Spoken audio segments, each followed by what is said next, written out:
Student, good morning. आज हम लोग पी ब्लॉक एलिमेंट्स का पार्ट 3 देखेंगे। इसमें है कि डाई नाइट्रोजन या नाइट्रोजन गैस दोनों सेम है। डाई नाइट्रोजन या नाइट्रोजन गैस कैसे बनाया जाता है, इसके गुण तथा उपयोग को लिखें। इसके गुण तथा उपयोग को लिखें।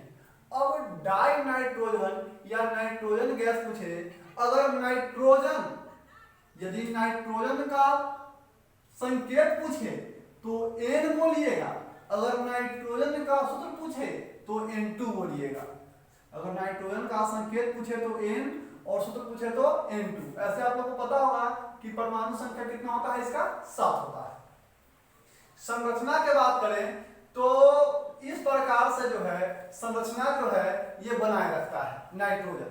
यानी कह देगा कि नाइट्रोजन अणु में कितने सहसंयोजक बंधन होते हैं। तो नाइट्रोजन अणु के बीच कितने सहसंयोजक बंधन होते हैं? 3 सहसंयोजक बंधन होते हैं। इसका स्क्रीनशॉट आप लोग ले लीजिएगा। और आप लोग को पता होगा ही कि वायु में नाइट्रोजन गैस की मात्रा कितना है? 78%। वायु में नाइट्रोजन गैस की मात्रा कितना है? 78%। यानी कि वायुमंडल में जो है सबसे ज्यादा नाइट्रोजन गैस ही होता है 78%, और 21% ऑक्सीजन होता है। बाकी 1% जो है जो अदर गैस होता है। यानी कि 78% क्या नाइट्रोजन, 21% ऑक्सीजन और 1% अदर गैस होता है। अब इसको बनाया कैसे जाता है? विरचन प्रयोगशाला विधि।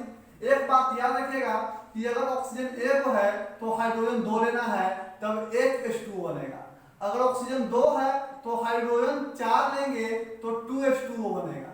अगर ऑक्सीजन 3 है तो हाइड्रोजन 6 लेंगे तो क्या होगा? 3H2O बनेगा। अगर ऑक्सीजन 4 है तो हाइड्रोजन 8 लेंगे यानी कि 4H2O बनेगा। यानी कि जितना ऑक्सीजन रहेगा उससे दुगना हाइड्रोजन, और जितना हाइड्रोजन रहेगा उससे आधा ऑक्सीजन लेंगे तो क्या बनेगा? H2O बनेगा। अब डाई नाइट्रोजन या नाइट्रोजन गैस के विरचन देखेंगे, बनाने के विधि देखेंगे। तो कहता है कि जब सोडियम नाइट्राइट का सामान्य नाम, साधारण नाम चिल्ली साल्टपीटर होता है। यानी कि सोडियम नाइट्राइट बोलिए या चिल्ली साल्टपीटर वाले, दोनों बात सोचिए सेम है। तो जब सोडियम नाइट्राइट को अमोनियम क्लोराइड को नौसादर बोलते हैं, तो जब सोडियम नाइट्राइट को अमोनियम क्लोराइड के साथ अभिक्रिया कराते हैं तो नाइट्रोजन गैस के निर्माण होता है। जब सोडियम नाइट्राइट को अमोनियम क्लोराइड के साथ अभिक्रिया कराते हैं तो नाइट्रोजन गैस के निर्माण होता है। ध्यान दीजिएगा कि इसका Na और इसका Cl, इसका Na और इसका Cl, तो क्या हो जाएगा? NaCl। अब बताइएगा हाइड्रोजन कितना है? 4 और ऑक्सीजन 2, दुगना है ना जी। ऑक्सीजन 2 हाइड्रोजन 4, तो क्या बन जाएगा? 2H2O। और बच जाएगा क्या? बच गया है N और बच गया है N, तो क्या हो जाएगा? N2। क्या हो जाएगा? N2। तो जब सोडियम नाइट्राइट यानी चिल्ली साल्टपीटर को अमोनियम क्लोराइड के साथ अभिक्रिया कराएं तो नाइट्रोजन गैस का क्या हुआ? निर्माण होगा। क्वेश्चन पूछेगा क्या होता है जब सोडियम नाइट्राइट को अमोनियम क्लोराइड के साथ अभिक्रिया कराया जाता है तो नाइट्रोजन गैस के निर्माण होता है। उसके नीचे रिएक्शन। क्वेश्चन पूछेगा क्या होता है जब चिल्ली साल्टपीटर को नौसादर के साथ अभिक्रिया कराया जाता है, गर्म किया जाता है, तो क्या जवाब देंगे? नाइट्रोजन गैस के निर्माण होता है। इसके नीचे क्या? रिएक्शन। अब देखिए कहता है अगला है बनाने का विधि कि जब अमोनियम डाइक्रोमेट को तापीय विघटन कराते हैं, जब अमोनियम डाइक्रोमेट को तापीय विघटन कराते हैं तो नाइट्रोजन गैस के निर्माण होता है।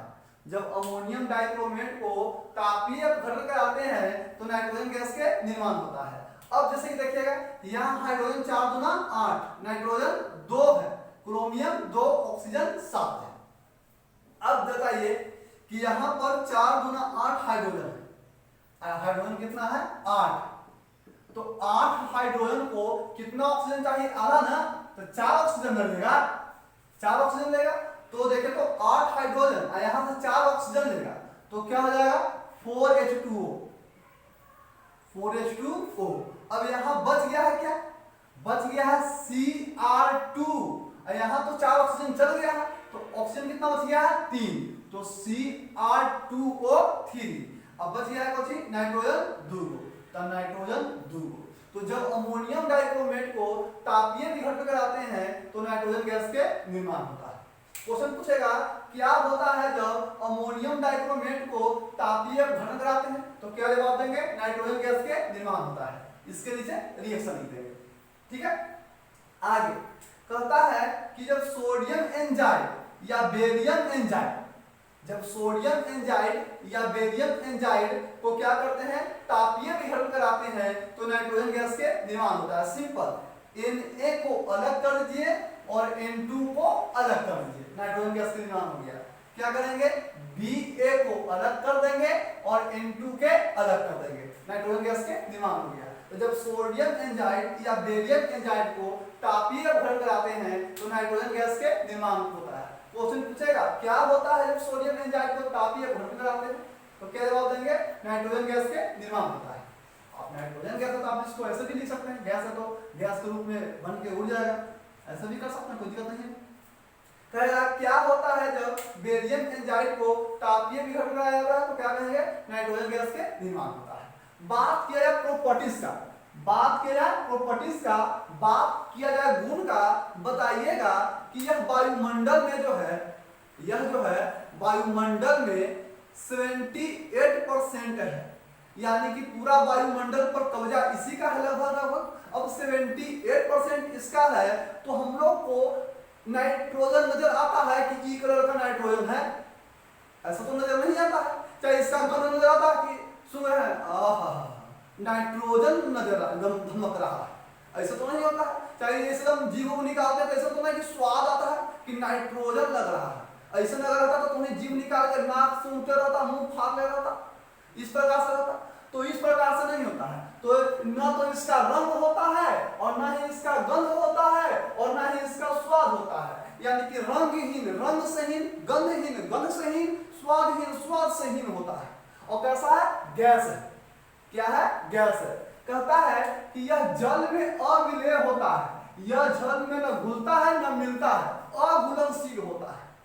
यह जल में क्या होता है अघुलनशील होता है। और नाइट्रोजन गैस जो है न तो जलता है और न जलने में सहायता करता है, न तो जलता है न जलने में सहायता करता है।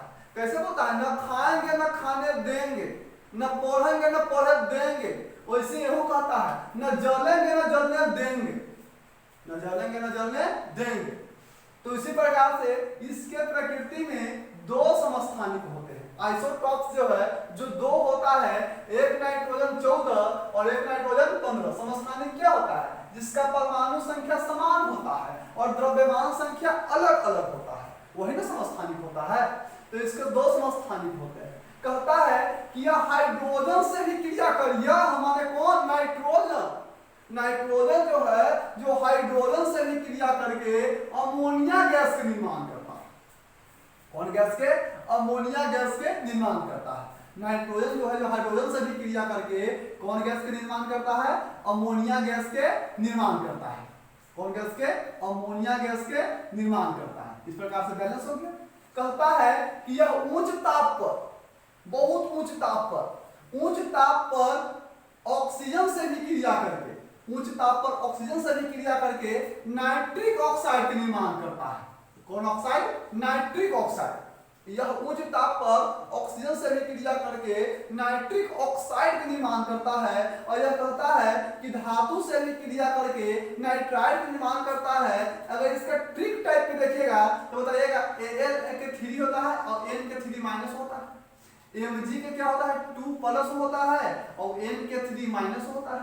Cl के क्या होता है वैलेंसी 2 प्लस और N के 3 माइनस। ई तो 3 से 3 कट जाएगा तो क्या बच जाएगा Aln, लेकिन ई कटेगा नहीं कटेगा तो क्या करेगा अदला बदली। तो अदला बदली करेगा तो Mg पर क्या आया 3 और N पर क्या आया 2। ई अदला बदली करेगा तो क्या आया Ca पर 3 और N पर 2। ई ट्रिक टाइप करके क्या किए बना दिए। तो यह धातु के नाइट्राइड का निर्माण करता है। यह धातु से भी क्रिया करके धातु के नाइट्राइड के निर्माण करता है। कहता है कि जब इसे एल्यूमिना तथा कोक, जब इसे एल्यूमिना तथा कोक, जब इसे यानी किसे नाइट्रोजन को जब इसे एल्यूमिना तथा कोक के साथ मिलाकर गर्म करते हैं तो एल्यूमिनियम नाइट्राइड का निर्माण करता है और साथ में क्या देता है कार्बन मोनोऑक्साइड। एल्यूमिनियम नाइट्राइड और साथ में क्या देता है कार्बन मोनोऑक्साइड देता है। बात के उपयोग, तो उपयोग अमोनिया बनाने में, कच्चे बनाने में, अमोनिया बनाने में, निष्क्रिय गैस वातावरण करने में, यानी कि निष्क्रिय गैस वातावरण उत्पन्न करने में कोशिश निर्माण करते हैं नाइट्रोजन गैस का कार्डियो सर्जरी में। उसका क्या करते हैं कार्डियो सर्जरी में। अगर कुछ याद न रहे इनऑर्गेनिक का यानी चाहे ऑर्गेनिक का उपयोग अगर कुछ याद नहीं रहे तो दो गो ब्रह्मास्त्र चला। दो गो ब्रह्मास्त्र क्या है, सबसे पहले कह देना कि इसका उपयोग प्रयोगशाला में करते हैं। इसका उपयोग कहां करते हैं प्रयोगशाला में। अगर कुछ नहीं याद है तो इसका उपयोग प्रयोगशाला में करते हैं। और दूसरा ब्रह्मास्त्र चलाना है कि इसका उपयोग कथी में करते हैं, कह सकते हैं कि अभिकारक के रूप में करते हैं। इसका उपयोग अभिकारक के रूप में करते हैं। अगर कुछ उपयोग याद नहीं है कार्बनिक या इन अकार्बनिक यौगिक के तो कह देना कि इसका उपयोग प्रयोगशाला में करते हैं और इसका उपयोग अभिकारक के रूप में करते हैं। तो आप लोग को वीडियो जरूर पसंद आया होगा तो लाइक और सब्सक्राइब जरूर कीजिएगा। थैंक यू, शेयर करना भी ना भूलिएगा।